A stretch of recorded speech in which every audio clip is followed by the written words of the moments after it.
Madame, Monsieur, bonsoir et merci de votre fidélité à ITV en ce 6 avril. ITV, donc, c'est la chaîne du métabolisme et de la disruption. Voici tout de suite la colonne vertébrale du journal. La grande faucheuse Covid-19 a eu raison d'un autre grand nanti ce lundi. C'est le PCA du groupe BDK, la Banque de Dakar, mort à Tolède en Espagne. Alfonso Cortina avait 76 ans. Les médias espagnols ont confirmé sa disparition. Y a-t-il eu plus de clarté ou a-t-on semé encore plus de confusion dans la tête des Sénégalais? Les ministres de l'énergie et de l'eau ont essayé en début d'après-midi d'expliquer les tenants et aboutissants des décisions présidentielles en ces temps difficiles.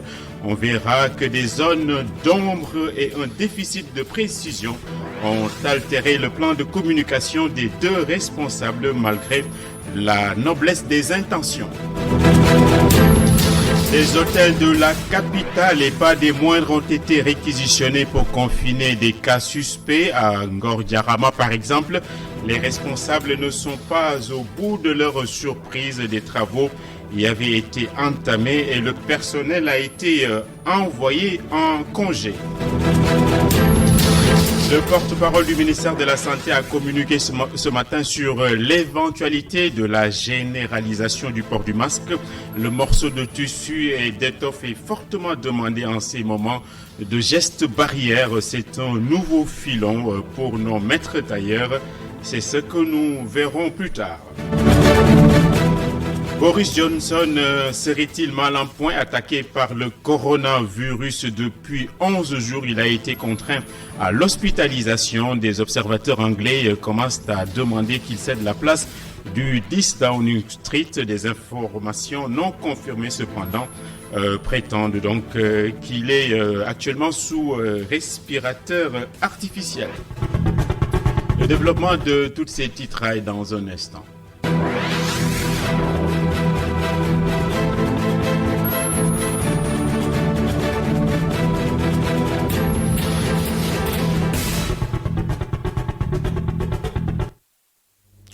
La mort donc du président du conseil d'administration de la Banque de Dakar, la BDK, il a été terrassé par le coronavirus. Il avait 76 ans. Sa disparition est confirmée par plusieurs journaux espagnols. Il s'est éteint dans un hôpital de Tolède en Espagne, le pays le plus impacté par Covid-19 après l'Italie, avec plus de 12 000 à 13 000 décès à la date d'hier. Aujourd'hui donc, la conférence de presse conjointe des ministres de l'énergie et de l'eau du Sénégal. Il s'agissait pour eux d'expliquer les modalités ainsi que la faisabilité des décisions énoncées par le président de la République pour l'électricité. Le plan de résilience bénéficiera à plus de 975 000 ménages, mais on a noté qu'il s'agit là d'un sujet ultra technique qu'on a eu du mal à expliquer et en langage clair. Et en la matière aussi, la Sénélec a été appelée à être plus chirurgicale dans les heures ou les jours qui vont venir. On va écouter le ministre de l'Énergie. Pour ce qui concerne le secteur de l'électricité, le président de la République a décidé de la prise en charge par l'État d'un bimestre de consommation d'électricité pour tous les ménages qui relèvent de la tranche sociale en matière de consommation d'électricité. La tranche sociale, pour faire simple, c'est ceux qui sont dans la tranche inférieure ou égale à 250 kWh, mais les kWh ne vous parleront pas et les détails nous y reviendront beaucoup plus tard. Mais c'est juste pour dire que 975 522 ménages pourront bénéficier de ce geste de haute portée du président de la République pour un bimestre.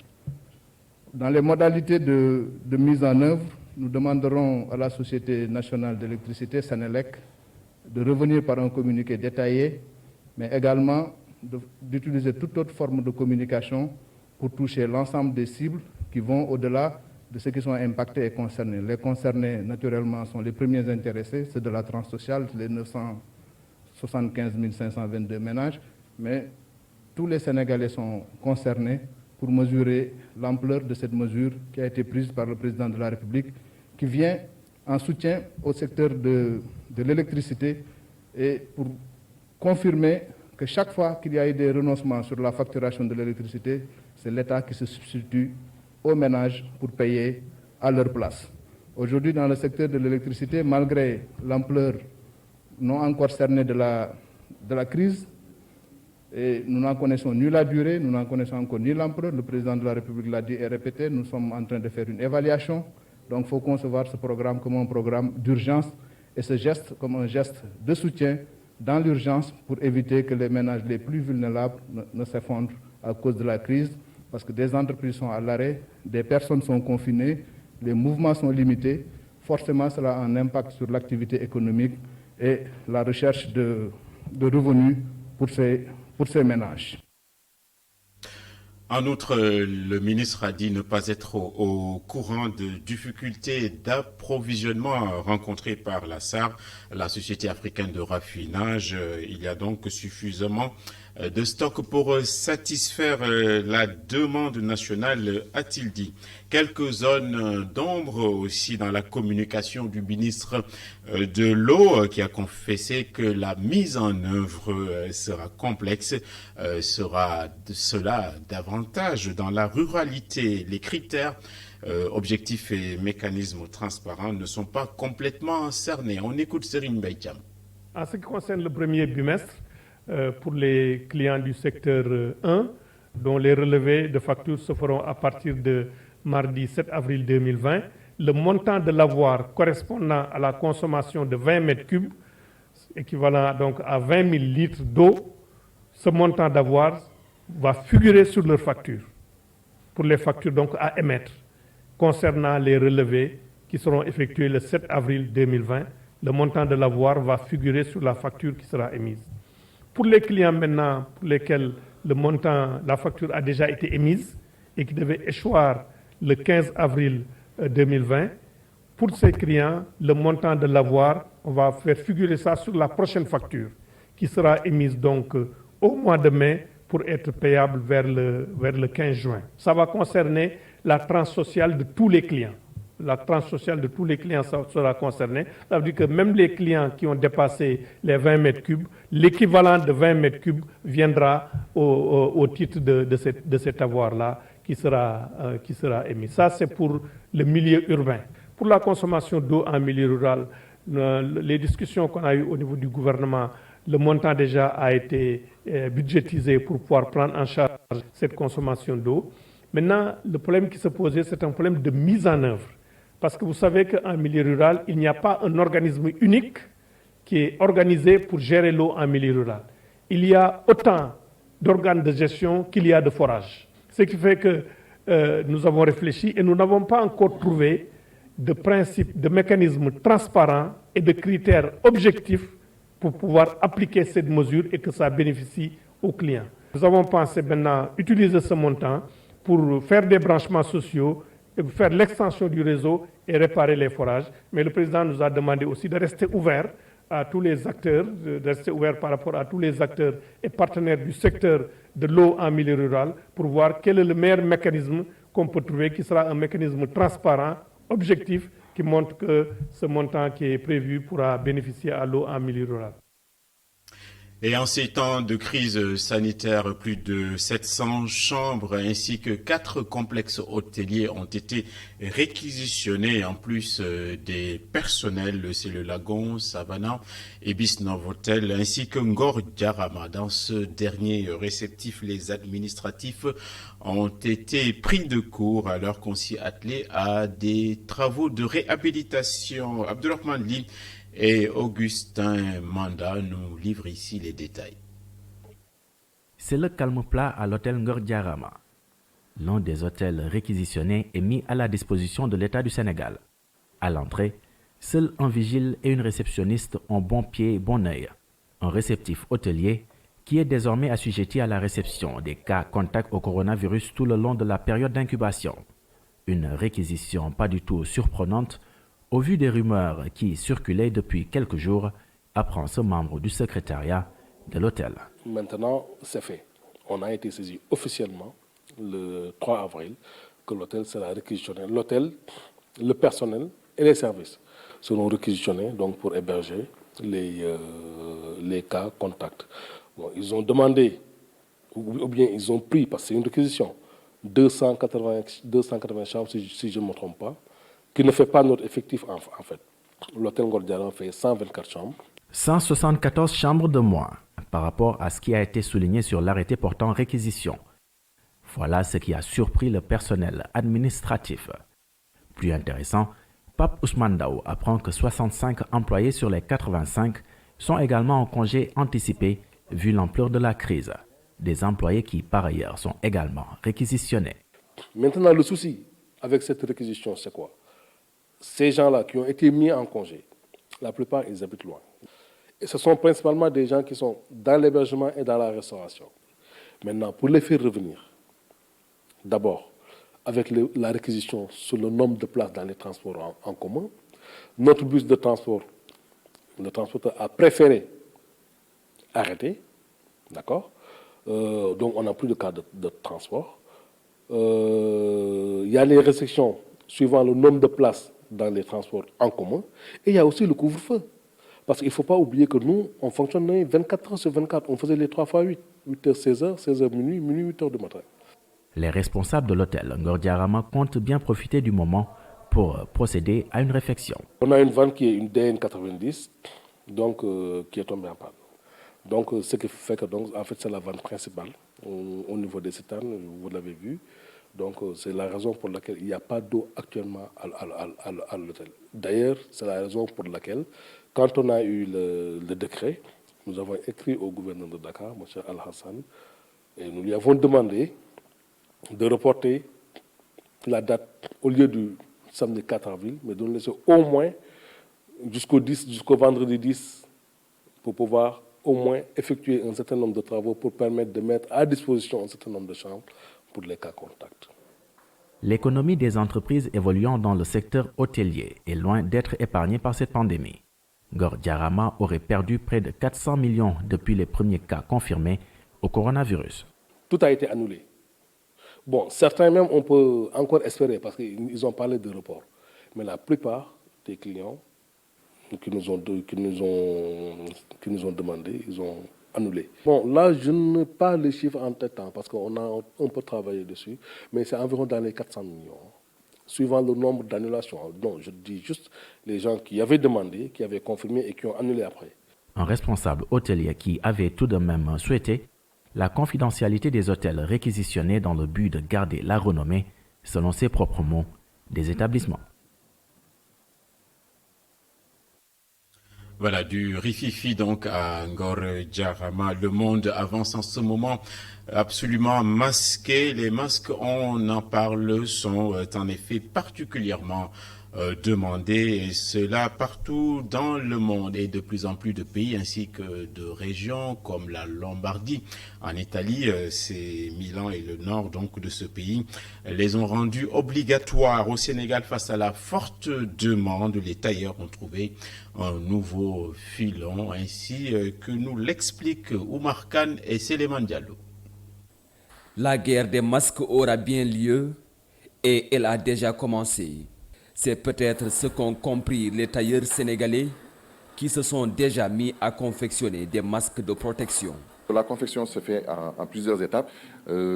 À part le tissu en coton et polyester, moi j'y rajoute un filtre qui est en coton qu'on va coller sur le tissu d'abord avant de mettre un autre tissu dessus, doubler et faire les finitions. Donc le masque doit s'adapter au visage de la personne et avoir les normes, c'est-à-dire que ça soit bien fermé et que ça soit bien filtré aussi. Ça sert de protéger en tout cas, ça sert de protéger.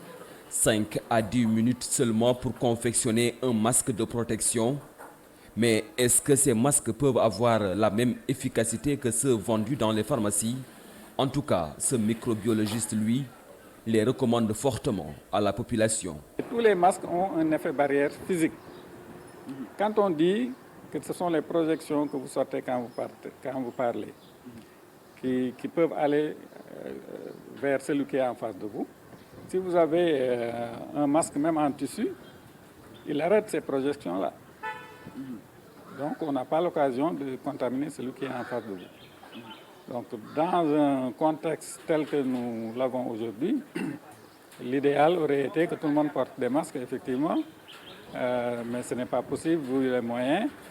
Donc à chaque fois qu'on peut avoir un masque, même en tissu, en sortant pour aller quelque part, il faut les porter pour éviter effectivement de contaminer les gens. Les masques en tissu, ce sont des tissus, on peut peut-être les laver dans des conditions de strict, dans des conditions hygiéniques, avec de l'eau de javel qui peut agir sur le virus, et après laisser à la chaleur pour détruire toute possibilité de virus.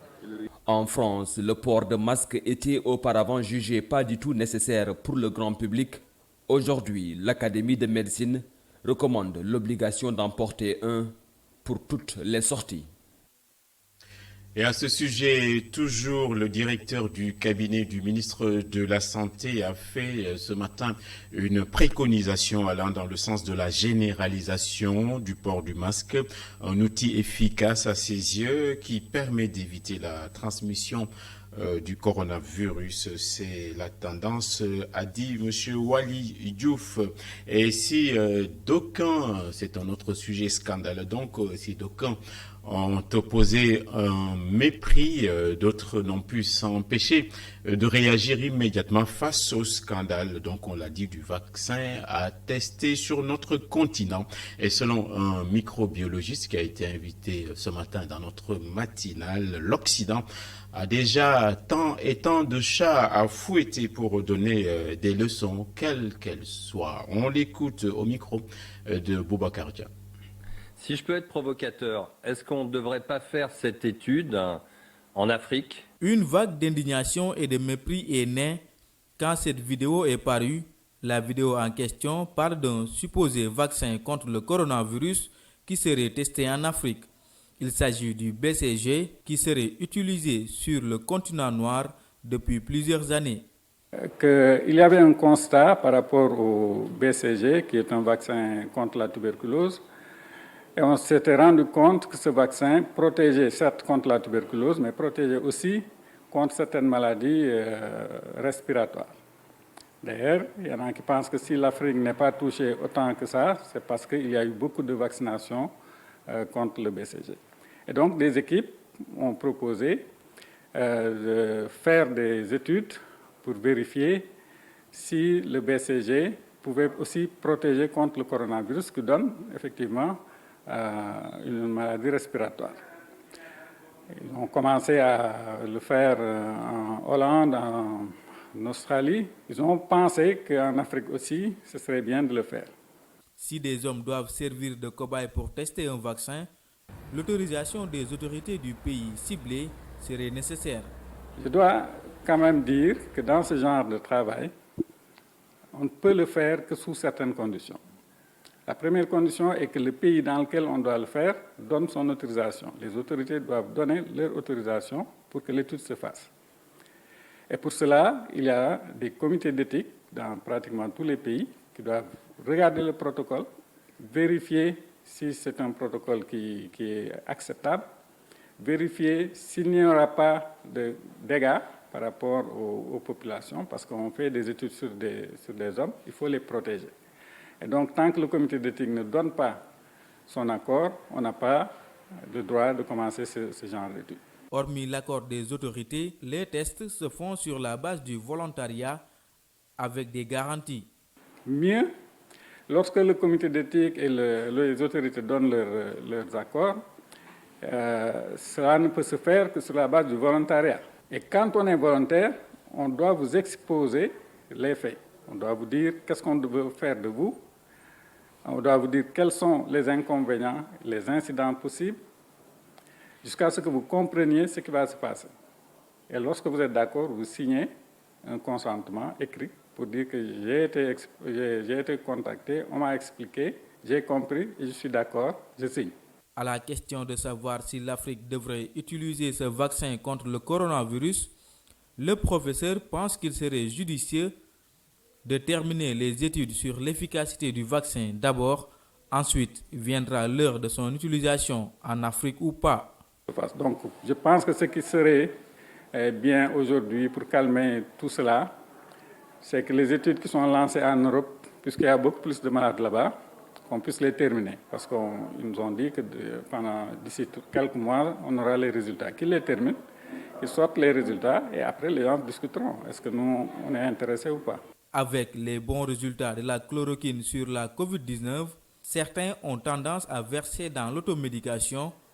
Toutefois, le microbiologiste à l'UCAD met en garde contre les effets secondaires et suggère aux populations d'attendre la prescription du médecin avant d'utiliser la chloroquine. Et le directeur général de l'OMS, l'Organisation mondiale de la santé, a mis le garrot ce jour. Il n'y aura pas de test en Afrique concernant le vaccin de Covid-19, a-t-il objecté. Ghebreyesus, l'Éthiopien, pour qui l'Afrique ne sera pas un terrain de jeu ni un terrain d'essai pour aucun vaccin ni aucune molécule.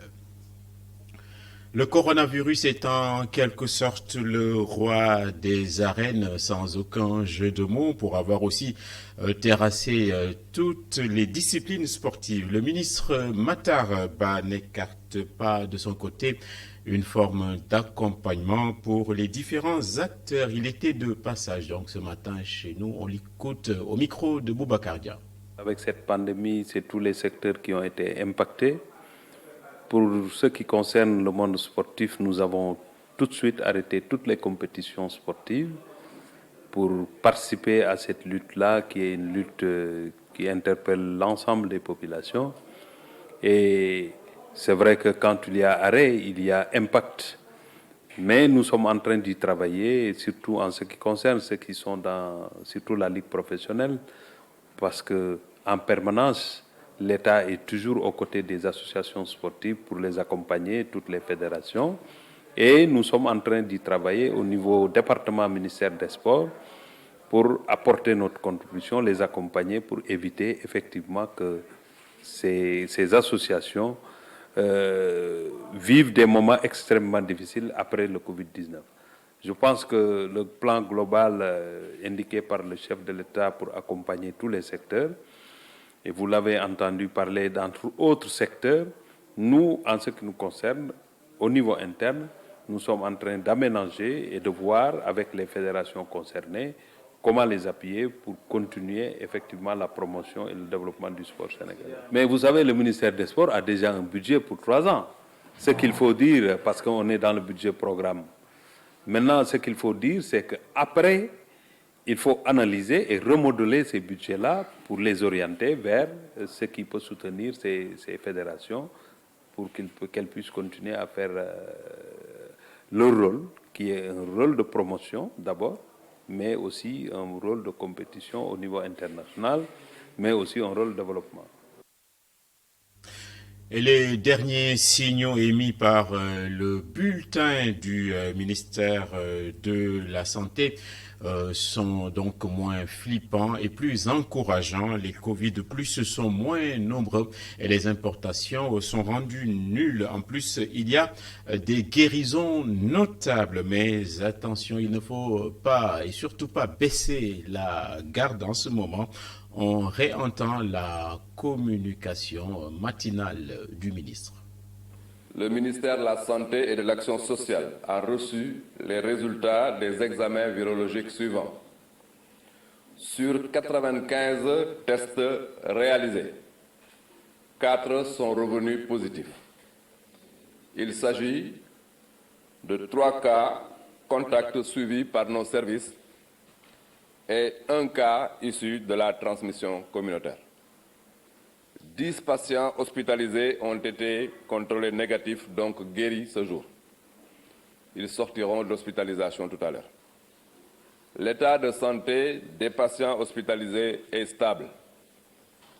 À ce jour, 226 cas ont été déclarés positifs au Sénégal, dont 92 guéris, 2 décédés, 1 évacué. Par conséquent, on a 131 cas sous traitement. le ministère de la Santé et de l'Action sociale renouvelle à la population sénégalaise son appel au respect strict des mesures de protection individuelle et collective. Et dans nos régions, à ce stade du journal, le regroupement des chauffeurs et transporteurs de la ville sainte de Touba a apostrophé vertement les transports dits allo-taxi qui se comportent en ce moment en philistins et en irresponsables. Et c'était au cours d'une conférence de presse avec donc les médias régionaux. Gorandaklo. Le président du regroupement des chauffeurs et transporteurs de Touba apporte des éclaircissements par rapport à l'aide annoncée par le gouvernement pour accompagner le secteur du transport. IDICA écarte les acteurs du transport interurbain. Interurbain, ñoo bokk ci lii ñuy bind. Urbain bokku ci. Dakar, urbain Dakar bokku ci lii nga xam ne moom la ñuy bind. Bu ñu wax urbain. Les cars urbains ne font pas partie de cette aide. Depuis lors, il y a des voix qui s'élèvent. L'État a pris toutes ses dispositions pour lister ceux qui doivent bénéficier de cette aide. Responsable bi ci def dara ba nga man ci dara ci lii état day def amul. État bind na jox nu. Lu mu bind jox nu moom la ñu sukkandiku di ko doxal.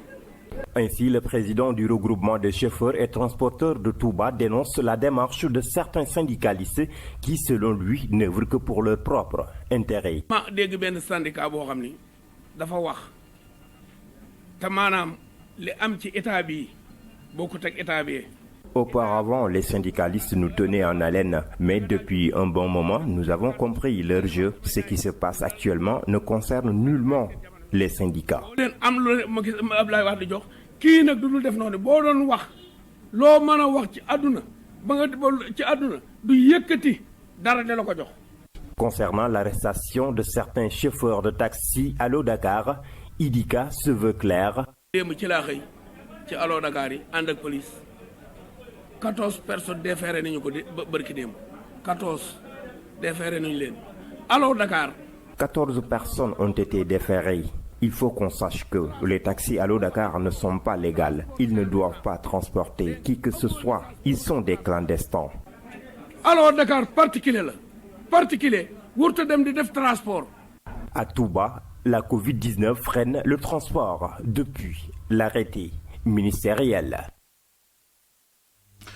C'est à présent le momentum de nos correspondants dans la banlieue ainsi qu'en région. Nous commençons par la banlieue dakaroise où nous allons retrouver Mamadou Lamine Fati à Guédiawaye pour sa dernière mise à jour en termes de coronavirus. Bonsoir Fati. Bonsoir Hassan Gueye et bienvenue à Guédiawaye. Aujourd'hui, pour le bilan de ce jour, nous allons démarrer avec les marchands de marché Ndiarème. Aujourd'hui, ils sont sortis pour un peu montrer leur mécontentement par rapport à la décision préfectorale interdisant ou fermant les marchés, donc alternant un peu l'ouverture des marchés. Aujourd'hui, au niveau de marché Ndiarème, qui devait se fermer, aujourd'hui, certains commerçants ont ouvert boutique et cela a déplu les autorités. C'est pourquoi ils ont envoyé la police pour vraiment les faire fermer leurs boutiques. Une situation que les commerçants, que les marchands en général déplorent parce que certains disent vivre au jour le jour parce que c'est à la suite de ce qu'ils vendent la journée qu'ils font la dépense quotidienne pour leur famille. Donc une situation que ces commerçants déplorent énormément à ce niveau-là. L'autre partie, c'est le transport au niveau de Guédiawaye qui cause énormément de problèmes. On a vu depuis quelque temps, là où tu dépensais 100 francs pour le transport ou 250 maximum pour le transport a été augmenté par les chauffeurs de 200 francs à 500 francs. Donc de Pikine à Guédiawaye, aujourd'hui, il faut faire 500 francs. De Guédiawaye à Casba, il faut aussi débourser 500 francs pour pouvoir être transporté. Une situation que les voyageurs ont vraiment fustigé de la part des chauffeurs certains disent que c'est vraiment de l'exagération. Donc c'est au-delà de ça, c'est aussi le petit commerce aujourd'hui qui pose énormément de problèmes au niveau de la population. Aujourd'hui, certaines populations qui faisaient le petit commerce n'arrivent plus à se voir dans ce qu'ils font. Très souvent, ils ferment très tôt ou bien au moment où c'était la descente, c'était des moments d'affluence, ils ne voient plus personne parce que chacun est pressé de rentrer chez lui à cause du couvre-feu. Une situation au niveau de Guédiawaye qui pose énormément de problèmes. L'autre partie, c'est la situation de la Covid-19 au niveau de Guédiawaye. Toujours, Guédiawaye reste avec ces 7 cas et d'après les informations qu'on a reçues des autorités sanitaires, ces cas sont en train d'être améliorés. Ils se portent bien au niveau de leur traitement. Donc c'était ça le bilan aujourd'hui ici au niveau de Guédiawaye. Merci beaucoup. Merci donc Fatia Guédiawaye. Nous allons également retrouver Isidore Alexandre Sen qui est à Thiès, grande ville également, avec les outils médiatico-technologiques.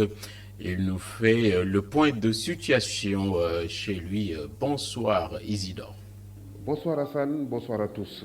Alors, d'après l'entretien que nous avons eu ce matin avec le médecin-chef du district de Thiès, en l'occurrence le docteur Moustapha Faye, sur les 10 cas positifs qui ont été notés dans la ville de Thiès, 6 sont guéris et sont rentrés chez eux. Il ne reste que 4 cas qui sont en train d'être suivis et leur état de santé ne constitue aucun risque aujourd'hui selon les informations du docteur. Il est revenu également sur les cas contacts à Thiès. Plus de 200 cas contacts ont été signalés et ces cas-là ont été suivis pendant 14 jours. Aujourd'hui, plus de 100 parmi ces cas contacts-là ont été libérés parce que leur état de santé ne présente aucun signe de coronavirus selon les informations du docteur. Les autres cas qui restent sont confinés dans un hôtel. Ils sont en train d'être suivis et dans les jours à venir, ces personnes-là peuvent être libérées au grand bonheur de leur famille. Mais le médecin-chef du district a insisté sur les mesures barrières parce que dans certains endroits, dans certains points, ces mesures-là ne sont pas respectées, notamment dans les marchés. Et le médecin-chef du district invite les populations à épouser, à adopter les mesures barrières édictées par les autorités sanitaires et le président de la République. Merci beaucoup Alexandre. Il y a aussi que nous allons nous rendre à Kaolack pour y retrouver Mamadou Sen, notre confrère. Et nous allons donc boucler d'ailleurs avec lui. Mais avant cela, nous allons entendre son bulletin de santé. Bonsoir Mamadou. Hassan Gueye, bonsoir et bonsoir à tous les téléspectateurs de ETV. Le point au niveau de la région de Kaolack concernant la pandémie du Covid-19. Kaolack, jusqu'à présent, n'a pas encore enregistré de cas confirmés au coronavirus, même s'il y a toujours des cas que les autorités sans doute sont en train de suivre. C'est certainement des voyageurs, mais il faut le rappeler, il n'y a pas de cas confirmés au niveau de la région de Kaolack, mais malgré tout cela, les mesures qui ont été déjà prises par le comité de gestion des épidémies, le comité régional dirigé par le gouvernement, ces mesures sont en train d'être appliquées et pratiquées même sur le terrain. Le vendredi, l'opération de désinfection a été démarrée par la brigade régionale du service d'hygiène qui a démarré cette opération au niveau du marché central, puis au niveau du marché de poissons de Kaolack, mais ce dimanche aussi au niveau de la grande mosquée de Medina Baye, des opérations qui vont se poursuivre dans les différentes structures étatiques, à savoir la gouvernance, la préfecture et le commissariat central de police de Kaolack, mais aussi dans toutes les autres structures ou démembrements de l'État qui sont au niveau de la région et recevant du public. Ceci entre dans le cadre des mesures collectives prises par le comité régional de gestion des épidémies. Donc Kaolack continue toujours de se barricader contre le Covid-19, mais il faut le rappeler, la région de Kaolack quand même a pris d'importantes mesures, mais aussi à côté, il y a l'élan de solidarité des bonnes volontés de la région quand même, qui essaie tant bien que mal d'accompagner les DARA, les personnes en situation de handicap, les personnes diminuées, entre autres, pour participer à l'effort de guerre contre le coronavirus. Donc, il faut le rappeler, au-delà de la région de Kaolack, à côté, il y a le département de Foundiougne. On était là-bas la semaine dernière. Là-bas, on a constaté qu'aussi, il y a un comité départemental qui a été mis en place, dirigé par le préfet.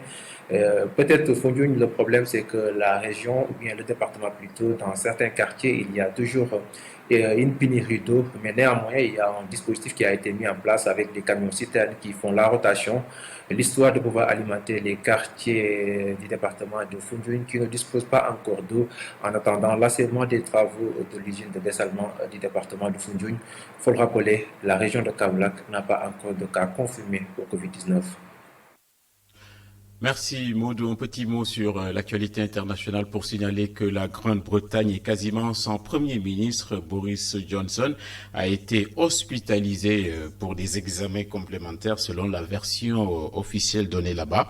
Contaminé au coronavirus, le Premier ministre reste aux commandes, même si des voix se sont élevées pour s'interroger à savoir comment il peut diriger l'Angleterre en ces temps de grande incertitude. D'ailleurs, des informations non confirmées font état de son placement sous oxygène. Hier, on l'a vu, la reine s'est exprimée, elle a indiqué que c'est un temps de disruption pour la Grande-Bretagne.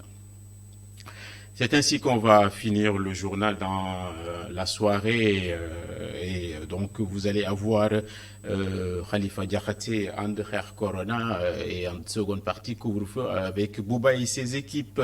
L'épreuve du feu donne plus d'éclat au fer. C'est une grande phrase du président qu'on a retenu l'autre soir, le 3 avril, donc pour dire que nous sortirons plus grands de cette épreuve. Bonsoir.